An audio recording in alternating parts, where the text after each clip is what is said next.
Et l'événement du jour dans l'actualité, c'est l'ouverture hier soir des Paradis Artificiels. Le festival de musique actuelle lillois revient pour sa 5e édition cette année. 10 jours de concerts et d'expositions dans les hauts lieux de la scène artistique lilloise. Hier soir, c'est la chanteuse Ayo et le groupe Brisa Rocher qui ont ouvert le festival à l'aéronef. Des têtes d'affiche comme Yodelis, Morchiba, Lilywood and the Prick, Alpha Blondie, Yann Tiersen, Julian Peretta ou encore Aloe Black vont ensuite se succéder. Plus des dizaines des petits groupes moins connus mais tout aussi intéressants. Pierre Beauvillain était hier soir à l'aéronef pour les derniers réglages avant la première soirée du festival. Il a rencontré l'organisatrice des Paradis Artificiels, Perrine Chevalon. Elle revient sur l'objectif de ce festival. L'objectif premier des Paradis Artificiels, c'est particulièrement de pouvoir programmer des artistes en découverte aux côtés de têtes d'affiche. En fait, à la base, on a créé les Paradis tout simplement parce qu'on en avait marre d'écouter des artistes qui n'étaient pas connus et de se dire on aimerait bien les faire en concert, mais on ne sait absolument pas comment on pourrait faire. Et voilà, en fait, on va dire que les têtes d'affiche sont aussi des locomotives pour amener du public et pour pouvoir permettre des vraies découvertes d'artistes. Encore et toujours de l'agitation autour du monde de la nuit à Lille avec les fermetures de bars qui se multiplient actuellement après de nouveaux débordements récemment. La mairie veut se montrer inflexible à ce sujet et la police multiplie les contrôles. Les derniers concernés par ces fermetures administratives sont le Flip Club, le Haut Bonjour et le Guest Bar avec des injonctions allant d'1 mois de fermeture au simple avertissement. Tanguy Lécluse a rencontré hier le gérant du bar La Boucherie, rue Masséna. Écoutez son avis sur la question. On sort de chez moi, on a bu, on fait les comptes dans la rue, la police va dire bon mais c'est la faute à la boucherie. Non, ça je ne comprends pas. Parce que je veux dire, bon, les jeunes qui arrivent, c'est des jeunes quand même de 22-23 ans. Je veux dire, ils sont capables, ils sont quand même majeurs, ils sont conscients, ils savent ce qu'ils font. Je veux dire, c'est pas à moi, je veux dire, aller après derrière, voir ce qu'ils font. C'est aussi, je veux dire, quand on sort entre potes, je veux dire, c'est aussi aux potes de dire, bon écoute, on a trop bu, essayer quand même un peu de se raisonner. Non, il ne faut pas toujours mettre la faute sur nous parce qu'ils sortent de l'établissement et qu'ils ont bu. Non, ça je n'accepte pas.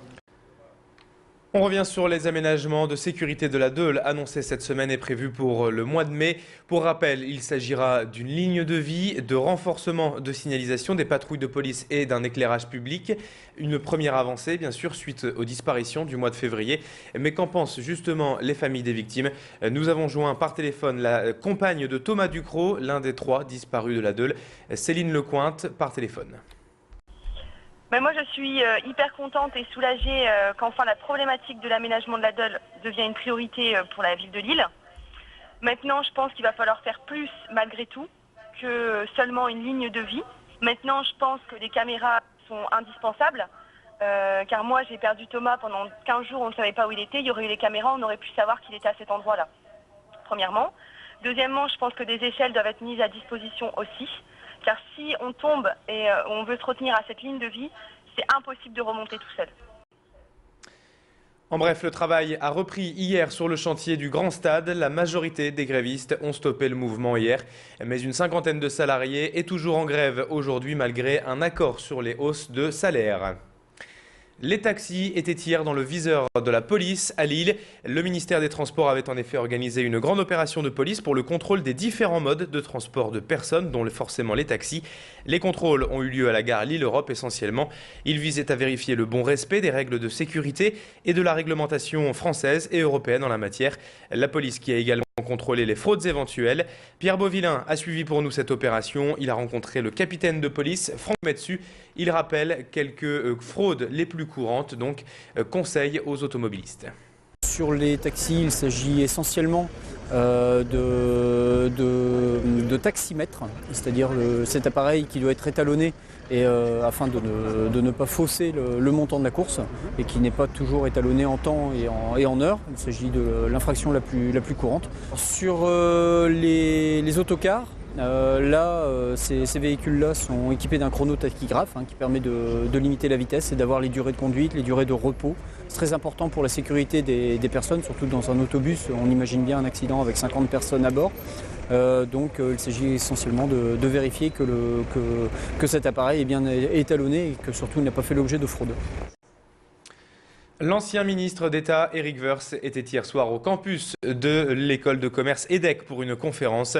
Une soirée portée sur les thèmes des réformes de l'État, passées et à venir, le pouvoir politique au sommet de l'État français.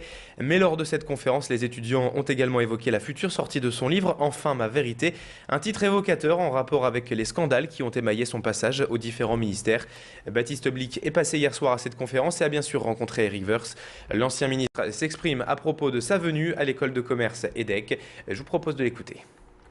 Les étudiants de l'EDEC m'ont invité. Voilà, je réponds assez régulièrement et depuis toujours aux invitations des étudiants. Moi, quand j'étais étudiant, j'aimais bien aller à des conférences, entendre des gens qui sont dans la vie active, je dirais, pour essayer d'en tirer profit, pour comprendre, pour poser des questions. Et donc je le fais quand j'étais ministre, je l'ai fait quand j'étais aussi ailleurs. Et puis voilà, je le fais régulièrement avec plaisir. 7h06 sur Grand Lille TV, un petit mot de sport pour terminer avec le résultat de basket féminin. Les filles de Villeneuve d'Ascq qui se déplaçaient hier soir à Mondeville. Une défaite pour le SBVA, 73-65. Les filles de Villeneuve d'Ascq qui pointent désormais à la 9e place au classement. Et puis 2 infos concernant le LOSC. L'entraînement est ouvert au public cet après-midi au domaine de Luchin. Rendez-vous à 16h15 pour voir les Dogs préparer le match de samedi contre Bordeaux. Un match d'ailleurs qui se jouera de nouveau à guichet fermé samedi soir au Stadium. C'est la fin de cette édition. Merci à toutes et à tous de l'avoir suivi. Restez avec nous car dans un instant, on va faire un point sur la météo de ce jeudi.